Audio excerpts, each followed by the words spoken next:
Welcome to Conspiracist. Today, we're undertaking a deep dive into, well, a really persistent hypothesis. The idea that governments have intentionally concealed evidence of Illuminati involvement within the music industry. It's a big one. It really is. We'll be examining the core claims that this alleged secret society manipulates pop culture, particularly through music, to exert control over society. Right. And our objective here, just to be clear for everyone listening, is to rigorously evaluate the reasoning and the purported evidence that's presented. Exactly. We want to maintain an objective stance throughout our discussion, looking at what the claims actually are. Okay. So maybe the best place to start is, what is this Illuminati as it's understood in these theories? Good question. Because it's not always the historical Bavarian Illuminati, is it? No, not really. In this context, the sources consistently depict it more as a secretive, modern elite group, believed to be orchestrating societal control behind the scenes. And the narrative often includes assertions that numerous prominent artists are involved? Yes, definitely.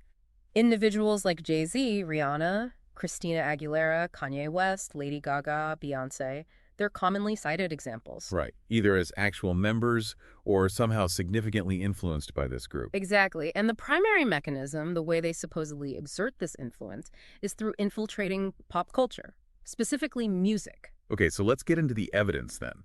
What are the things frequently cited to support these claims? Well, a huge part of it centers on symbolic imagery, things people see or think they see in music videos, live performances. Like what kind of things? Hand gestures are a big one. You know, the triangular hand symbol often associated with Jay-Z.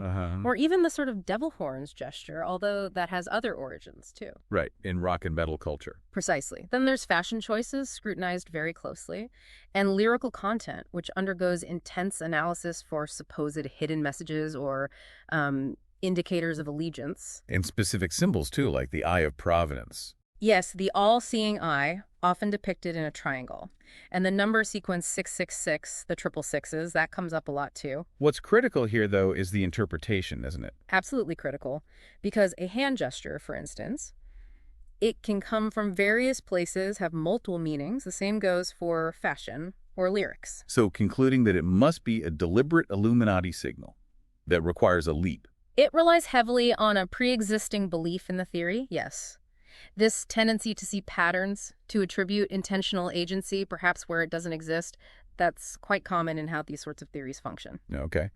Another theme that seems to recur is this idea of artists selling their soul, often framed as selling their soul to the devil for fame and fortune. Yes, that's a very common trope, and it sometimes gets connected to tragic events in artists' lives. Like the example we saw mentioning Kanye West's mother's death. Right. The claim being that it was some kind of sacrifice made as part of an alleged pact for his success, which is, an extraordinary claim. It really underscores that element in many conspiracy theories, doesn't it?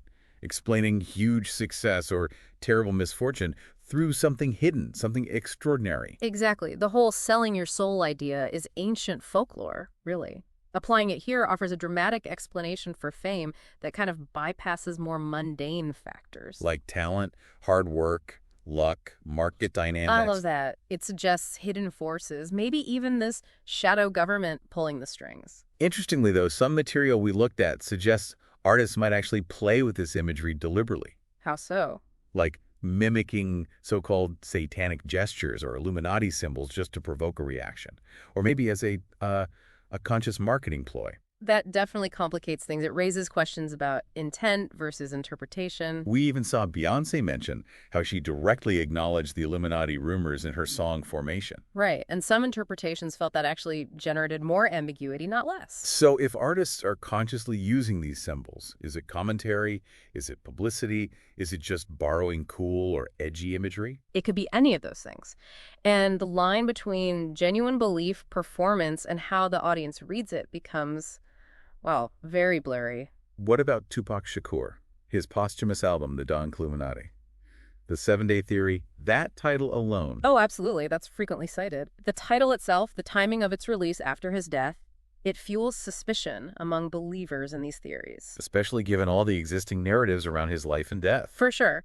But it's crucial to point out there's no actual substantiated evidence that Tupac faked his death, which is a theory often woven into the wider Illuminati narrative. Right. Okay, let's shift gears a bit.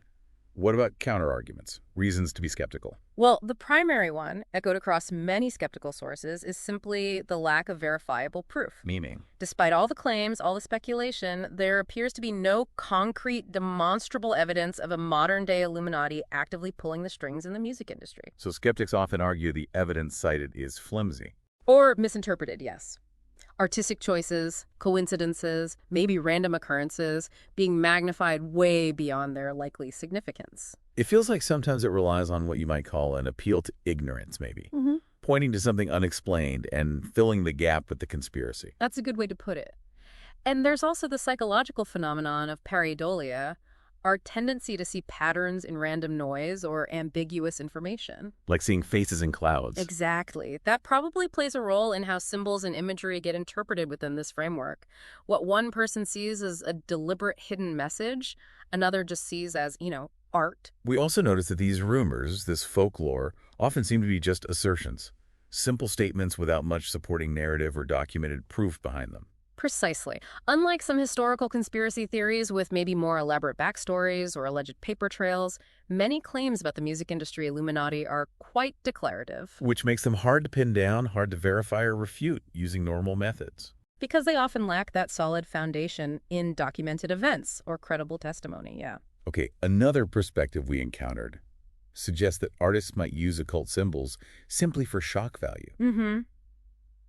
Without necessarily having any deep understanding of their original meaning or any actual affiliation with secret societies. Just using them because they look cool or mysterious.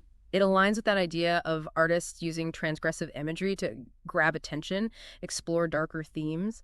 The occult has this mystique, this association with power. So incorporating it can tap into that without meaning a literal connection. Exactly. The focus might just be on the aesthetic, the reaction it provokes. There's also the suggestion that these theories can be fueled by, well, maybe less objective things, like jealousy. Or a desire to explain enormous fame, yeah. The idea that someone got famous because they sold their soul.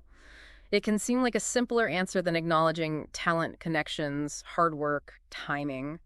It provides a sort of narrative structure. It can, yes. Conspiracy theories often provide a sense of understanding, maybe even order, in what feels like a chaotic world. Attributing success to a hidden pact can be a way to grapple with maybe your own lack of success or perceived unfairness. Like that quote we saw, answering the question, why are they famous and I'm not? Exactly. It offers an explanation, even if it's a conspiratorial one. We also saw connections drawn to older patterns. Moral panics around music.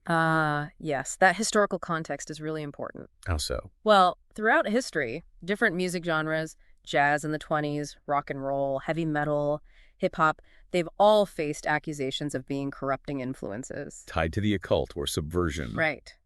These moral panics often pop up when new forms of culture challenge established norms. The accusations reflect underlying anxieties about social change, about the influence of pop culture on the youth. So the current Illuminati theories could be seen as just the latest version of this cycle. It's certainly a plausible interpretation, a modern iteration of that recurring pattern of suspicion directed at popular music. And technology plays a role now too, doesn't it? Social media. Oh, massively. The rapid spread of misinformation, the way algorithms can amplify sensational content, that's a huge factor. Because conspiracy theories tend to get high engagement.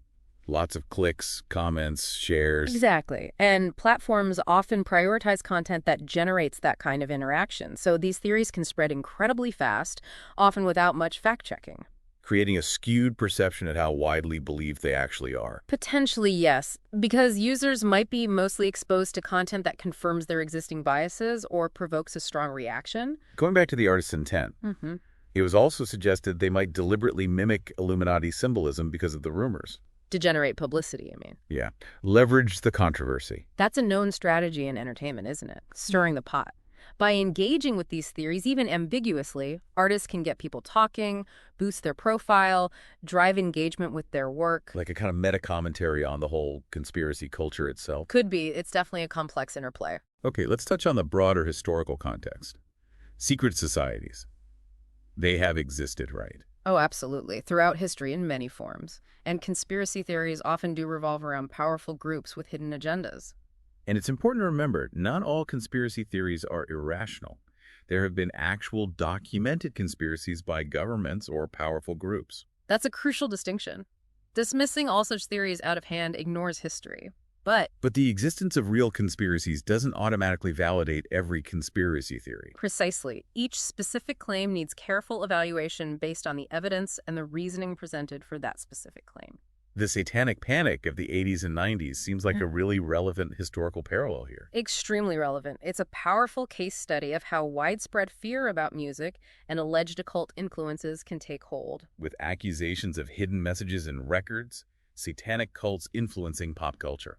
Often with very little or even no factual basis, looking back. The echoes of that panic, you can definitely hear them in some of the contemporary Illuminati theories about music. Okay, so let's recap some of the specific artists and instances that keep coming up. We mentioned Jay-Z's triangle sign. Yes, and Beyoncé's Formation lyric, acknowledging the rumors. Lady Gaga often gets portrayed as being used to brainwash or influence her audience somehow. Mm-hmm. And then there are the tragic narratives around artists like Michael Jackson, Tupac, Whitney Houston. The claim being they tried to leave the Illuminati or expose it and died as a result. That's the narrative often presented, yes. Again, without concrete proof, but it fits the overarching theory. Even artists within certain genres, like U-God from Wu-Tang Clan, expressing paranoia about the Illuminati in lyrics. Right. Or Prodigy from Mobb Deep, who apparently had planned connections to Illuminati themes for an album project. It permeates different areas. And of course, the whole 27 Club theory, that persistent idea linking deaths of musicians at age 27 to something supernatural or orchestrated. Yeah, tying it into this larger web of speculation, these examples really show the breadth of the claims, don't they? They do. It ranges from interpreting symbols to these grand narratives of coercion, sacrifice, even alleged supernatural stuff. The Illuminati theory has become this really flexible framework for interpreting almost anything that happens in the music industry or in the lives of famous artists. But, as we've discussed, it's crucial to keep questioning the basis for these interpretations. Are they grounded in verifiable evidence or more in speculation and connecting dots that might not actually connect? That remains the key question. So we have conducted a deep dive into this hypothesis of government concealment, or at least the existence of Illuminati evidence within the music industry.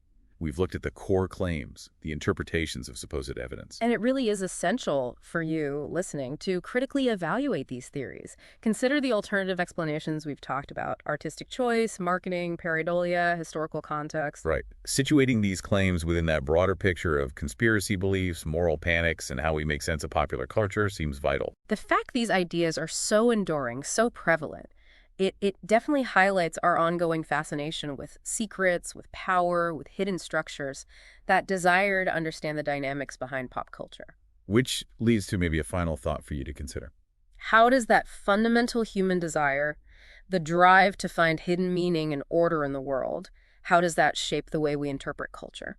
And perhaps more importantly, at what point might that desire lead us towards beliefs that aren't actually supported by solid evidence? Something to think about. Thanks for listening to Conspiracist.